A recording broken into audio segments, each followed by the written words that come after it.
அனைவருக்கும் வணக்கம்.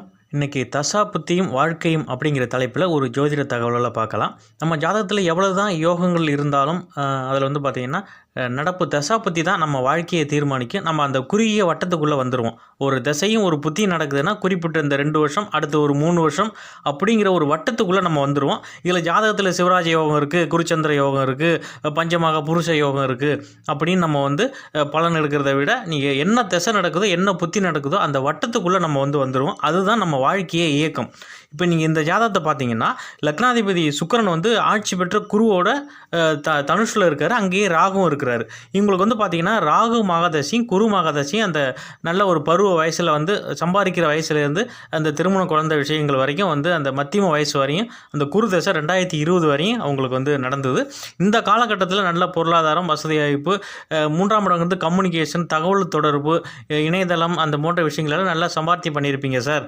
இப்போ கடந்த 2 வருஷமாக பார்த்தீங்கன்னா உங்களுக்கு ஒரு சாதகமற்ற அமைப்பு போகுது.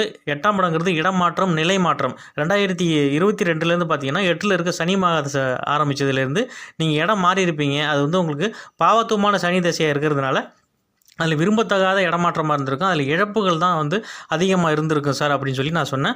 ஆமாம் சார், நான் வந்து அந்த ராகு தசையில் நல்லா படித்து குரு தசையில் நல்லா சம்பாத்தியம் பண்ணி லட்சங்களில் சம்பாத்தியம் பண்ணி செட்டில் ஆகிட்டேன். ஆனால் இப்போ வந்து பார்த்தீங்கன்னா அந்த சனி தசை ஆரம்பித்தோன்னே கடந்த 3 வருஷமாக நான் ஃபாரின் போய் நானே வேலை தேடுறேன்னு போயிட்டு ஐடி சம்மந்தமான துறைகளில் ஒரு 10 லட்ச ரூபா வரையும் இழப்புகளில் தான் ஆகிருக்கு இது வரையும். இந்த சனி தசை எனக்கு எப்படி இருக்கும், இனிமேல் வர்றதை நான் வந்து தக்க வச்சுக்க முடியுமா, மீண்டும் நான் பழைய மாதிரி சம்பாத்தியம் பண்ணுவேன்னா இல்லை வந்து இருக்கிறத தக்க வச்சுக்கலாமா, என்ன நடக்கும் அப்படின்னு சொல்லி கேட்டிருந்தாரு. இதில் வந்து இந்த சனி வந்து 8ஆம் இடத்துல வக்கரமாக இருக்கிறாரு. செவ்வாய் ஆட்சி பெற்ற செவ்வாயை பார்த்து இங்கே பாதிக்கப்பட்ட சனியாக இருக்குது. இதில் வந்து பெரிய லெவலில் இனிமேல் சம்பாத்தியங்கிறது இருக்காது. நீ உங்கள் சொந்த ஊருக்கு போய் சின்ன லெவலில் வேலை தொழிலும் ஈடுபட்டு இருக்கிறது தான் சரியாக இருக்கும்னு சொல்லி நான் பலன் சொன்னேன். ஆமாம் சார், நானும் அதை தான் வந்து பிளான் பண்ணியிருக்கிறேன். எனக்கு 10 லட்ச ரூபா லாஸ் ஆகிட்டு இதையே நான் எப்போ சரி பண்ணுறதுன்னு தெரியல, எதிர்காலம் வந்து எனக்கு பெரிய லெவலில் சம்பாத்தியம் இருக்காதா அப்படின்னு சொல்லி தான் கேட்டிருந்தாரு.